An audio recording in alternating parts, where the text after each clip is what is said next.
అందరికీ నమస్కారం. Welcome to Leo. Annamayya జిల్లా గాలివీడు ఎంపీడీఓ ఎవరైతే ఎంపీడీఓగా విధులు నిర్వర్తిస్తున్నారో జవహర్ బాబు మీద వైఎస్ఆర్సీపీ లీగల్ సెల్ అధ్యక్షుడైనటువంటి సుదర్శన్ రెడ్డి దాడి చేయడం తీవ్ర చర్చనీయాంశంగా మారింది. అయితే దాని మీద ఇప్పటికే హోంమంత్రి అనిత గారు, అదేవిధంగా డిప్యూటీ సీఎం పవన్ కళ్యాణ్ గారు అయితే నేరుగా కడప రిమ్స్ ఏదైతే ఎంపీడీఓ ప్రస్తుతం చికిత్స తీసుకుంటున్నాడో అక్కడికి వెళ్ళి పరామర్శించడం జరిగింది. అయితే దీనికి సంబంధించి ప్రభుత్వం చాలా సీరియస్గా తీసుకుందని అర్థమవుతోంది. ఈ యొక్క ఘటనపై పూర్తిగా మాట్లాడడానికి మనతో ఉన్నారు సీనియర్ జర్నలిస్ట్ దుర్గా కుమార్ గారు. సార్ నమస్కారం అండి. నమస్కారం వెంకట్ గారు, మన వీక్షకులకు. సార్, మనం చూసాం ప్రభుత్వ అధికారుల మీద దాడి చేసిన ఏ విధంగా చులకనగా మాట్లాడినా కూడా చాలా తీవ్రంగా పరిగణిస్తామని ముఖ్యమంత్రి చంద్రబాబు నాయుడు గారు, అదేవిధంగా డిప్యూటీ సీఎం పవన్ కళ్యాణ్ గారు, నారా లోకేష్ గారు చెప్పడం జరిగింది.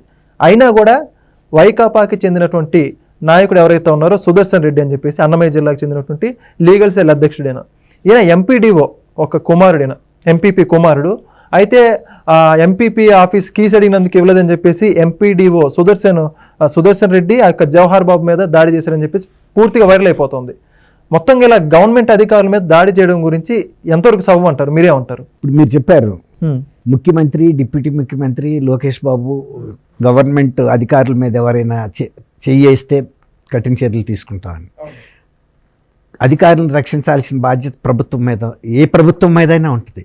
ఎందుకంటే ప్రభుత్వ విధుల్లో ఉన్నారు వాళ్ళు, వాళ్ళకి రక్షణ కల్పించినప్పుడే ప్రభుత్వం చక్కగా నడుస్తుంది, సక్రమంగా నడుస్తుంది.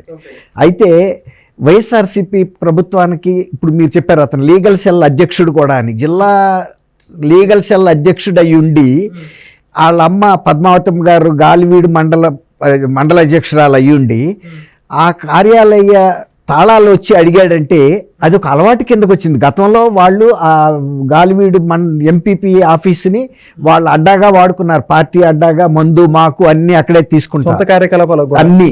ఓకే, ఆ అలవాటు ఇంకా వాళ్ళకి పోలా. వాళ్ళు ఏమనుకుంటున్నారంటే ఇంకా అదే ప్రభుత్వం ఉంది, ఇది మన ప్రైవేట్ ఆస్తి, ఎంపీపీ మా అమ్మాయి కాబట్టి ఏ టైంలో మనం వచ్చి ఇక్కడ కూర్చుని ఏ విధమైన కార్యక్రమాలైనా, లేకపోతే రియల్ ఎస్టేట్ దందాలైనా, సెటిల్మెంట్లైనా, సిట్టింగులైనా, మందు మాకు అయినా చేసుకోవచ్చు.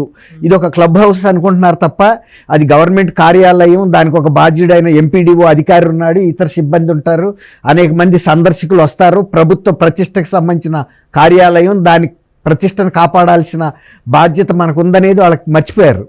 వాళ్ళకి ఏమనుకుంటున్నారంటే గతంలో ప్రభుత్వం ఉన్నదన్న ధీమాతోనే ఇవాళ 20 మంది వచ్చారు, వచ్చి యథాప్రకారం తాళాలు అడిగారు. అడిగితే ఆయన ఇవ్వటం కుదరదండి, మీ అమ్మగారు వచ్చినప్పుడు మాత్రం తీస్తాము, మళ్ళీ వారు వెళ్ళగానే మేము తాళాలు వేసి కార్యాలయంలో భద్రపరుస్తామని చెప్పాడు. నువ్వు మాకే ఎదురు చెబుతావా అని చెప్పి ఒక 13 మంది వ్యక్తులు ఆ వచ్చిన వాళ్ళల్లో ఆయన కుర్చీలో కూర్చుని ఉండగానే దాడి చేసి కింద పడిపోయిన తర్వాత కూడా బూట్ కాళ్ళతో తంటం, కుర్చీలతో కొట్టడం చేశారు. తీవ్రంగా గాయపడ్డాడు. తీవ్రంగా గాయపడిన తర్వాత ఈ ఇష్యూ పోలీసులు ఫిర్యాదు చేసేటప్పటికి సరే పోలీసులు వచ్చారు. వాళ్ళు ఏమనుకున్నారంటే మనని అసలు పోలీసు స్టేషన్కి వెళ్ళి ఫలానా అబ్బాయి అంటే అసలు కేసు తీసుకోరనే భ్రమలో ఉన్నారు వాళ్ళు. అందులో ఆ జవహర్ బాబు అని ఎంపీడీఓ ఆయన ఒక దళిత వర్గానికి చెందిన వ్యక్తి. ఇప్పుడు ఈ సుదర్శన్ రెడ్డి మీద SC ST అట్రాసిటీస్ కేసు కూడా పెట్టారు. పెట్టి వెంటనే అరెస్ట్ చేసి ఈడ్చుకుంటూ వెళ్ళారు. అంటే గతంలో లాగా మేము వాళ్ళ మీద కూడా జులుం ప్రదర్శించబోయినప్పుడు మరి వాళ్ళు చూపించాలి కదా, ఇది మారింది నాయన ప్రభుత్వం, మేము ఇప్పుడు కేసులు బుక్ చేయకపోయినా, నిన్ను అరెస్ట్ చేయకపోయినా మా ఉద్యోగాలు ఊడతాయి అనేది అతనికి తెలియాలి కదా. ఇప్పుడు గతంలో ఒకసారి రామ్ రెడ్డి అని సినిమా యాక్టర్ని ఒక సినిమాలో ఇట్లాగే ఈడ్చుకెళ్తారు. వాడు కూడా ఎదురు తిరుగుతాడు పోలీసులకి, అంటే నేనేంటి పలానా మంత్రి గారి కొడుకుని నువ్వు నన్ను అరెస్ట్ చేస్తావని. అట్లాగే ఈ ఎంపీపీ గారు కొడుకు సుదర్శన్ రెడ్డి నేను లీగల్ సెల్కి అధ్యక్షుడైనప్పుడు అతనికి తెలియాలి అసలు చట్టం ఏంటి, న్యాయం ఏంటి, అసలు ఆఫీసులో ఎలా ప్రవర్తించాలి, మనం ఎంతవరకు పరిమితులు మనకు ఉంటాయి అనేది తెలియాలి. ఇంకా బాధ్యత ఉండాలి. అందులో నువ్వు ప్రతిపక్షంలో ఉన్నావు, మరి ఒక లీగల్ సెల్ కంటే నీకు అంత అవగాహన లేకుండా ఒక రౌడీయిజంగా ప్రవర్తించాడంటే ఆ సినిమాలో విలన్ ఉంటాడు చూసారు, ఇప్పుడు రామిరెడ్డి సీన్లో ఆయనకు వచ్చాడు. అది కానీ ఆయనకు తీవ్రమైన దెబ్బలు తగిలినాయి. ఎందుకంటే ఒకళ్ళో ఇద్దరు కొట్టలేదు, 13 మంది వ్యక్తులు కొడితే ఎంపీడీఓ ఆయన ఏమన్నా సాయుధుడు అయి ఉన్నాడా, అసలు ఏమన్నా ప్రిపేర్ అయ్యి ఉన్నాడా, సిబ్బంది కూడా వచ్చి ఆదుకోలేని పరిస్థితి. ఇప్పుడు ఆయన్ని కడప రిమ్స్ ఆసుపత్రికి తీసుకెళ్లారు, చికిత్స పొందుతున్నాడు. ఇప్పుడు చికిత్స పొందుతున్నప్పుడు వాళ్ళకి నైతిక బలం ఇవ్వాలంటే ప్రభుత్వం తరఫున ఎవరో ఒకళ్ళు వెళ్ళాలి. పవన్ కళ్యాణ్ గారు ముఖ్యమంత్రి ఉప ముఖ్యమంత్రి హోదాలో వెళ్ళాడు, పరామర్శించాడు. ఆయన కూడా చెప్పాడు, ఎవరైనా సరే ప్రభుత్వ అధికారులు జోలికి వస్తే మాత్రం మేము ఊరుకోము, కఠినమైన చర్యలు తీసుకున్నాం. ఇప్పుడు సుదర్శన్ రెడ్డి మీద కూడా ఈ ప్రభుత్వ అధికారి మీద దాడి చేయటం ఒకటి, ఎస్సీ ఎస్టీ అట్రాసిటీస్ కేసు కూడా బుక్ అయినాయి, రకరకాల సెక్షన్స్ బుక్ అయినాయి. ఓకే. తర్వాత దాదాపు 13 మంది కలిసి మాస్గా అటాక్ చేయటం అంటే almost it amounts to attempt to murder కింద లెక్క.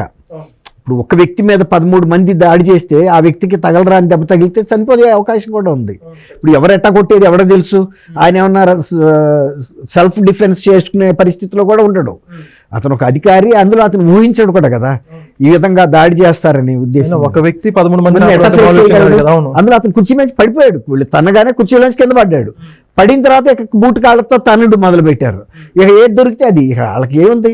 ఇప్పుడు గతంలో కూడా ఇట్లా ఎంతో మంది మీద దాడులు చేసినప్పుడు కూడా కేసులు బుక్ అయిన సందర్భం లేదు, బయటకు వచ్చిన సందర్భాలే లేదు, అసలు బయటకే రారు, మీరు అన్నట్టు చెప్పరు. కాబట్టి ఇంకా ఇప్పుడు కూడా అదే జరుగుతుంది అనుకుంటున్నారు. చాలాసార్లు ఇదే ధీమాతో ఉన్నారు వాళ్ళు. ఇప్పుడు ఇది ఒక మచ్చుతునక మాత్రమే. ఇప్పటికీ కూడా తెలుగుదేశం కూటమి ప్రభుత్వం వాళ్ళు కూడా అది గమనించారు. ఇప్పటికీ కూడా తెలుగుదేశం కార్యకర్తల మీద కొన్ని జిల్లాల్లో ఇప్పటికీ వైఎస్ఆర్సీపీ కార్యకర్తలదే పైచేయిగా ఉంది. ఈ దాష్టికాలు దౌర్జన్యాలు కంటిన్యూ అవుతున్నాయి, కానీ ఏం చేయలేకపోతున్నారు. ఏంటంటే ఇప్పుడు తెగించినాడికి తెడ్డే లింగం అంటారు చూసారా.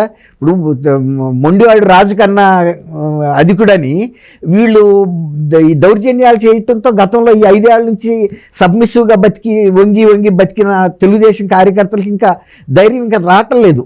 అంటే మనం కూడా ఎదురు తిరగొచ్చు, మన వెనకాల పోలీసు కూడా ఇవాళ కేసు బుక్ చేయడానికి సిద్ధంగా ఉంది. అంటే కొన్నిసార్లు పోలీసులు కూడా ఇంకా పూర్తిగా మారారని కూడా చెప్పలేని పరిస్థితి. ఓకే. కొన్నిసార్లు అది కూడా ఆ సందర్భం కూడా ఉన్నాయి. కొంతమంది పోలీసు అధికారులు ఇంకా వాళ్ళకి విశ్వసనీయంగా ఉన్నారు, విశ్వాసపాత్రంగా. మరి అప్పుడు వాళ్ళు ఏం బిస్కెట్లు వేశారో మరి మనకు తెలియదు. ఇప్పుడు మొన్న అతను అనిల్ కుమార్, బోరుగడ్డ అనిల్ కుమార్కి అంత రాసి మర్యాదలు చేశారంటే అప్పుడు తిన్న బిస్కెట్ల విశ్వాసమేగా. అట్లాంటి పోలీసు అధికారులు ఇంకా కొన్ని రూరల్ ఏరియాస్లో పోలీస్ స్టేషన్లో ఉన్నారని కూడా వింటున్నాం. కొంతమంది పోలీసుల్లో ఉన్నారు, కొంతమంది ఎస్ఐ క్యాడర్లు ఉండొచ్చు, కొంతమంది ఇన్స్పెక్టర్ క్యాడర్లు ఉండొచ్చు. వ్యవస్థలు మొత్తం చాలా ఇంకా పాతుకుపోయి ఉన్నారు. వాళ్ళు ఎంతమందిని తీస్తారు. ఇప్పుడు ఉన్నతాధికారులు అంటే కొంతమంది లూప్ లైన్లో అన్న పెడతారు. ఇప్పుడు ఈ కింద స్థాయి అధికారులు ఎక్కువ సంఖ్యలో ఉంటారు. ఇక ఇప్పుడు వాళ్ళు రియలైజేషన్ రావాలి. లేదంటే వీళ్ళు ఇట్లాంటి సంఘటనలు జరిగినప్పుడు గట్టి వార్నింగ్ ఇచ్చి అవసరమైతే మిమ్మల్ని సస్పెన్షన్లో పెడతామనో డిపార్ట్మెంటల్గా యాక్షన్ తీసుకుంటామని. ఎందుకంటే ఒక అఫెన్స్ జరిగినప్పుడు ఒక SHO station house officer case book చేయకుండా వాళ్ళని తిప్పి పంపాడు అంటే అతను ముద్దాయిలతో కుమ్మక్కైనట్టే కదా. పోలీస్ స్టేషన్ ఎందుకు వస్తారు? న్యాయం కోసం వస్తారు. ఊరికే సరదాగా రారు కదా, సిగరెట్ కాల్చడానికి, టీ తాగటానికి. పోలీస్ స్టేషన్ గడప తొక్కాడు అంటే అతనికి ఏదో బాధ వచ్చిందని. అప్పుడు వీళ్ళు ప్రాంప్ట్గా అటెండ్ అవ్వాలి తప్ప గతంలో లాగా ఏముందా మీకు, ఏం పెద్ద దెబ్బ తగిలిందా, ఏం జరిగిందా, అదే ఇదా, ఇట్లాంటివి జరుగుతానంటే పొండి అని చెప్పి బెదిరించి పంపించేయటం కరెక్ట్ కాదు. ఇప్పుడు పోలీసులు అక్కడికి వెళ్తే కనీసం ఆ భయం వస్తుంది వాళ్ళకి. కనీసం స్టేషన్ నుంచి కదిలి వచ్చారు, మనం ఇక జాగ్రత్తగా ఉండాలన్న ఒక వార్నింగ్ లాగా అన్నా ఉంటుంది. ఇప్పుడు ఈ కేసు కూడా మీరు చెప్పిన గాలివీడు కేసు, ఇప్పుడు ఈ సుదర్శన్ రెడ్డి అనే అతనికి ఏంటంటే ఇంతకాలం మన హవా జరిగిందన్న ధీమాతో వెళ్ళటమే తప్ప అది మూర్ఖత్వంతోనూ. అందులో ఒక ఎంపీడీఓ ఏం చేయగలడు, నేను ఒక 20 మందిని వేసుకొచ్చాను, తర్వాత మా అమ్మ ఎంపీపీ అధ్యక్షురాలు, మండల ప్రెసిడెంట్ అన్న ఒక ధీమా. కానీ వాళ్ళ పవన్ కళ్యాణ్ గారు అక్కడికి వెళ్ళటం అనేది ఇక్కడ స్టేట్ వైడ్గా కూడా ప్రభుత్వ అధికారులకు ఒక నైతిక మద్దతు. తర్వాత ఇలాంటి అకృత్యాలు దాష్టికాలు చేసే వాళ్ళకు వార్నింగ్. ఈ ప్రభుత్వ అధికారుల మీద, ఏ చిన్న స్థాయి అధికారి మీద అయినా సరే, ప్రభుత్వ విధుల్లో ఉన్న చిన్న స్థాయి నుంచి చీఫ్ సెక్రటరీ దాకా ఎవరైనా ప్రభుత్వ ఉద్యోగే. ప్రభుత్వ విధుల్లో ఉన్నప్పుడు వాళ్ళకి ఆ భద్రత కల్పించాల్సిందే, వాళ్ళకి ఆ గౌరవం ఇవ్వాల్సిందే. ఒకవేళ కనుక మేము గతంలో చేసామని కనుక ఎవడన్నా చేస్తే కూటమి ప్రభుత్వం కూడా నిర్దాక్షిణ్యంగా కూడా కేసులు గట్టి సెక్షన్లు పెట్టి బుక్ చేసి ముందు అధికారుల్లో ఆ నైతిక ధైర్యాన్ని అయితే ఇవ్వాలి. ఓకే, చాలా చక్కగా చెప్పేశారు. రానున్న రోజుల్లో కూడా ఇలాంటి సంఘటనలు కూడా జరగకుండా, పునరావృతం కాకుండా చట్టం కూడా ఇంకా కఠినమైన చర్యలు తీసుకోవాలని కోరుకుందాం. ధన్యవాదాలు. థ్యాంక్ యూ వెంకట్ గారు, మన వీక్షకులు. Please subscribe to Leo News for more videos.